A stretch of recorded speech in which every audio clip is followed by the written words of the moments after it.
आज से 1500 करोड़ साल पहले ये पूरी की पूरी दुनिया एक छोटे से पॉइंट के अंदर थी और इस दुनिया का उस छोटे से पॉइंट से लगाकर आज तक का जो सफ़र है, इस सफ़र में सबसे इम्पोर्टेंट होता है एक छोटा सा पार्टिकल जिसको एटम कहते हैं।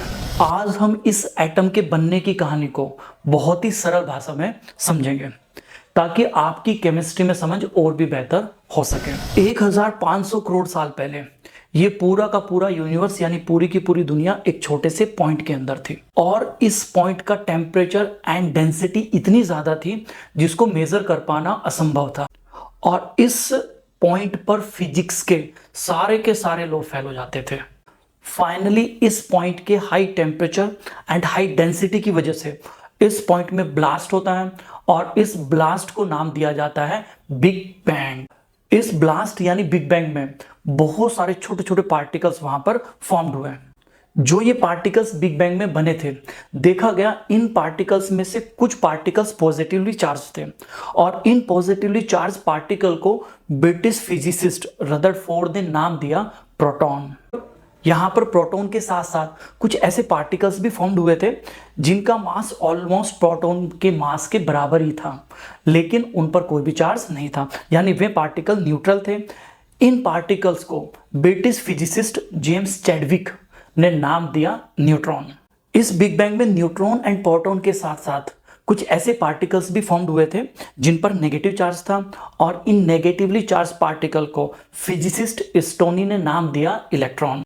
फाइनली देखा गया बिग बैंग में इलेक्ट्रॉन, प्रोटॉन एंड न्यूट्रॉन के अलावा एक ऐसा पार्टिकल्स भी फॉर्म्ड हुआ था जिस पर कभी नेगेटिव चार्ज हो जाता था, कभी पॉजिटिव चार्ज हो जाता था और ये पार्टिकल कभी कभी न्यूट्रल भी हो जाता था।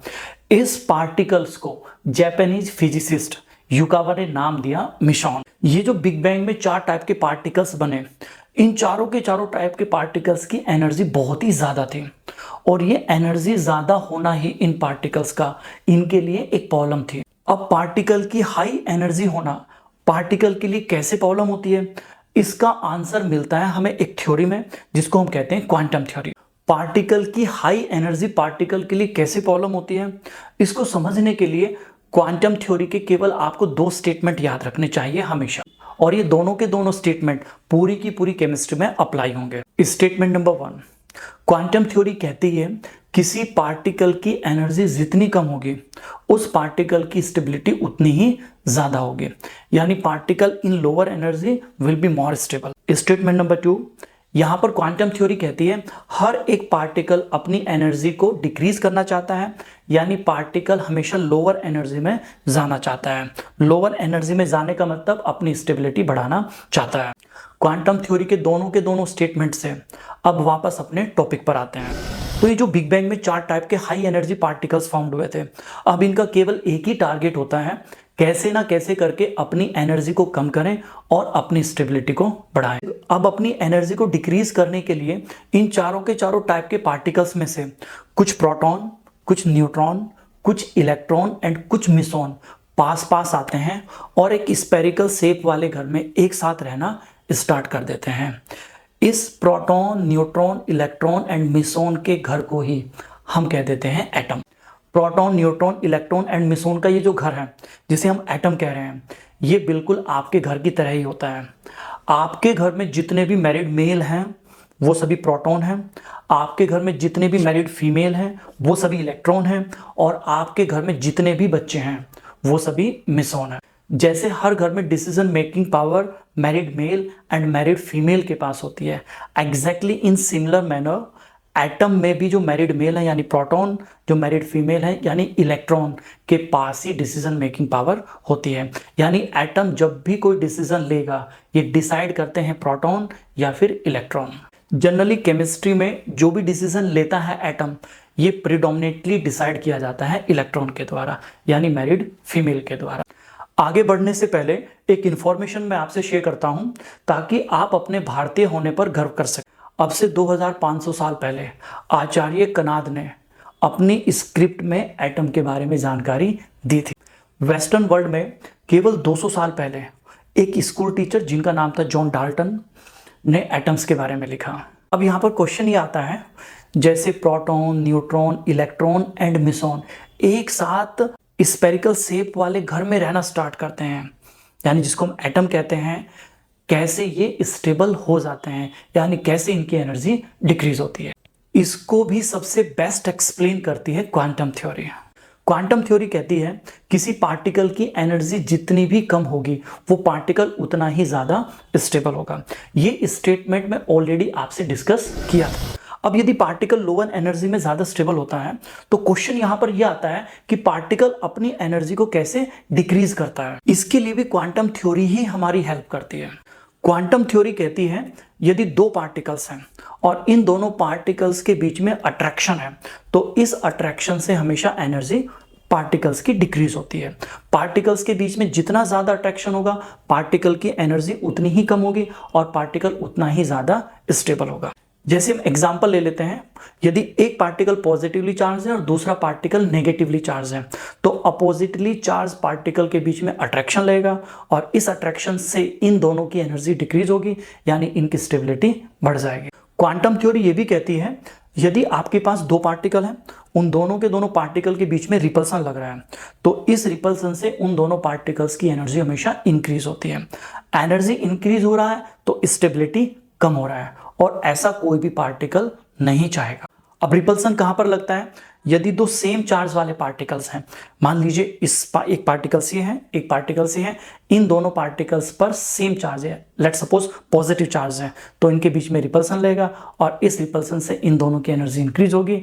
और एनर्जी इंक्रीज होना बिल्कुल भी अच्छा नहीं होता है क्योंकि एनर्जी इंक्रीज होने से स्टेबिलिटी कम होती है और ऐसा कोई भी पार्टिकल नहीं चाहता है। तो ओवरऑल यहां पर यदि हम देखें तो क्वांटम थ्योरी के 3 स्टेटमेंट्स हम यहां पर यूज कर रहे हैं। पहला स्टेटमेंट है particle in low energy will be more stable. दूसरा स्टेटमेंट है अट्रैक्शन से एनर्जी डिक्रीज होती है, स्टेबिलिटी बढ़ती है। तीसरा स्टेटमेंट है रिपल्सन से एनर्जी इंक्रीज होती है, स्टेबिलिटी डिक्रीज होती है। ये क्वांटम थ्योरी के तीनों स्टेटमेंट केमिस्ट्री में हर जगह अप्लाई होते हैं। तीनों स्टेटमेंट को आप याद रखिएगा, आगे केमिस्ट्री के बहुत सारे कंसेप्ट को समझने में तीनों स्टेटमेंट आपकी हेल्प करेंगे। बात फिर एटम पर आते हैं। एटम के अंदर सबसे पहले प्रोटॉन एंड न्यूट्रॉन आपस में मिलते हैं, पेयर बनाते हैं और ये प्रोटॉन एंड न्यूट्रॉन का पेयर एटम के सेंटर पर जाकर बैठ जाता है। इस एटम के सेंटर को अब हम कहते हैं न्यूक्लियस। क्योंकि प्रोटॉन पर सेम चार्ज है तो सेम चार्ज होने की वजह से इन प्रोटॉन्स के बीच में 300 न्यूटन का लगता है रिपल्सन। क्वांटम थ्योरी के अकॉर्डिंग रिपल्सन से प्रोटॉन की एनर्जी बढ़ेगी, उसकी स्टेबिलिटी कम होगी और ऐसा प्रोटॉन बिल्कुल भी नहीं चाहेगा। अब प्रोटॉन की इस प्रॉब्लम को सॉल्व करता है मिसॉन। मिसॉन करता क्या है? प्रोटॉन एंड न्यूट्रॉन का ये जो पेयर है, इस पेयर में प्रोटॉन न्यूट्रॉन के बीच में आकर बैठ जाता है, एक साइड से प्रोटॉन को पकड़ता है और एक साइड से न्यूट्रॉन को पकड़ लेता है, जिसका रिजल्ट ये होता है प्रोटॉन एंड न्यूट्रॉन के बीच में इस दुनिया का अभी तक का सबसे स्ट्रॉन्ग अट्रैक्शन क्रिएट हो जाता है, जिसकी वैल्यू 30,000 न्यूटन होती है। और इस स्ट्रॉन्ग अट्रैक्शन को नाम दिया जाता है स्ट्रॉन्ग न्यूक्लियर फोर्स। जबकि इस 30,000 न्यूटन अट्रैक्शन के कंपैरिजन में रिपल्सन होता है केवल 300 न्यूटन का। तो यहाँ पर अट्रैक्शन डोमिनेट करता है, जिसका रिजल्ट ये आता है प्रोटॉन एंड न्यूट्रॉन की एनर्जी बहुत कम हो जाती है और प्रोटॉन एंड न्यूट्रॉन खुशी खुशी के साथ स्टेबल होकर न्यूक्लियस में रहना स्टार्ट कर देते हैं। ये जो यहाँ पर न्यूक्लियस बना है, यदि इस न्यूक्लियस के रेडियस की बात करें तो इस रेडियस की वैल्यू 1.2 × 10⁻⁻15 से लगाकर 7.4 × 10⁻⁻15 की रेंज में हो सकती है। और यहाँ पर न्यूक्लियस के अंदर जितने भी प्रोटॉन्स हैं, इन प्रोटॉन की संख्या को यानी नंबर ऑफ प्रोटॉन्स को हम कहते हैं एटॉमिक नंबर। न्यूक्लियस में जितने भी प्रोटॉन हैं और जितने भी न्यूट्रॉन हैं, इन दोनों को यदि आप ऐड कर देते हैं यानी sum of number of proton and number of neutron को हम कहते हैं मास नंबर। एटम के अंदर 4 टाइप के पार्टिकल्स में से प्रोटॉन, न्यूट्रॉन एंड मिसॉन की कहानी तो आपको समझ में आ गई है। अब बाकी बचा नेगेटिवली चार्ज इलेक्ट्रॉन। चूंकि न्यूक्लियस में पॉजिटिवली चार्ज प्रोटॉन प्रेजेंट होते हैं तो न्यूक्लियस पर भी पॉजिटिव चार्ज होगा और ये positively charge nucleus negatively charge electron को अपनी साइड में अट्रैक्ट करने लगता है। इस अट्रैक्शन से इलेक्ट्रॉन की एनर्जी कम होगी यानी उसकी स्टेबिलिटी बढ़ने लगेगी। जितना ज्यादा इलेक्ट्रॉन न्यूक्लियस के पास आएगा उस पर उतना ही ज़्यादा अट्रैक्शन होगा, उसकी एनर्जी उतनी ही कम होगी, यानी उसकी स्टेबिलिटी उतनी ही ज़्यादा होगी। सो हम कह सकते हैं न्यूक्लियस के पास वाला इलेक्ट्रॉन कम एनर्जी का होगा, ज़्यादा स्टेबल होगा उस इलेक्ट्रॉन के कंपैरिजन में जो न्यूक्लियस से कुछ डिस्टेंस पर है। जैसे जैसे इलेक्ट्रॉन न्यूक्लियस के पास आता रहेगा उस पर अट्रैक्शन बढ़ता रहेगा, उसकी एनर्जी कम होती रहेगी, यानी स्टेबिलिटी बढ़ती रहेगी। फाइनली हो सकता है इलेक्ट्रॉन न्यूक्लियस से आकर कोलाइड कर जाए, यानी टकरा जाए, और ये टक्कर न्यूक्लियस एंड इलेक्ट्रॉन दोनों में से किसी के लिए भी सही नहीं होती है। इलेक्ट्रॉन इस टक्कर से बचने के लिए एक चालाकी करता है। इलेक्ट्रॉन करता क्या है, जैसे इलेक्ट्रॉन न्यूक्लियस से टकराने वाला होता है, इस टक्कर से थोड़ी सी डिस्टेंस पहले ही इलेक्ट्रॉन न्यूक्लियस के चारों ओर सर्कुलर मोशन स्टार्ट कर देता है। अब क्वेश्चन ये आता है, इस सर्कुलर मोशन से इलेक्ट्रॉन की न्यूक्लियस के साथ टक्कर कैसे बच जाती है? इसका आंसर ये है कि हमें पता है जब भी कोई पार्टिकल सर्कुलर मोशन स्टार्ट करता है तो इस सर्कुलर मोशन करने से उस पार्टिकल पर इस सर्कुलर मोशन के सेंटर से बाहर की साइड में एक फोर्स लगने लगता है जिसको सेंट्रीफ्यूगल फोर्स कहते हैं। यहां पर इलेक्ट्रॉन इतनी स्पीड से सर्कुलर मोशन करता है ताकि सेंट्रीफ्यूगल फोर्स जो बनेगा यहां पर न्यूक्लियस से बाहर की साइड में, इसकी वैल्यू इलेक्ट्रॉन एंड न्यूक्लियस के बीच में जो अट्रैक्शन है उसकी वैल्यू के बराबर बन जाए। दोनों फोर्स अपोजिट डायरेक्शन में है, दोनों की वैल्यू बराबर हो जाएगी, जिसका ये रिजल्ट आएगा न्यूक्लियस कंटिन्यूसली इस सर्कुलर मोशन को करता रहेगा एक सर्टेन पाथ पर। अब एटम के अंदर चारों टाइप के पार्टिकल की पोजीशन हमें समझ में आ गई। हमें ये समझ में आ गए चारों के चारों टाइप के पार्टिकल्स अपनी एनर्जी को कैसे कम करते हैं और कैसे वहां पर जाकर स्टेबल होते हैं। अब ये जो एटम बना है, ये एटम भी अपनी स्टेबिलिटी को बढ़ाने के लिए किसी दूसरे एटम को अपने पास बुलाता है और उससे चिपक जाता है।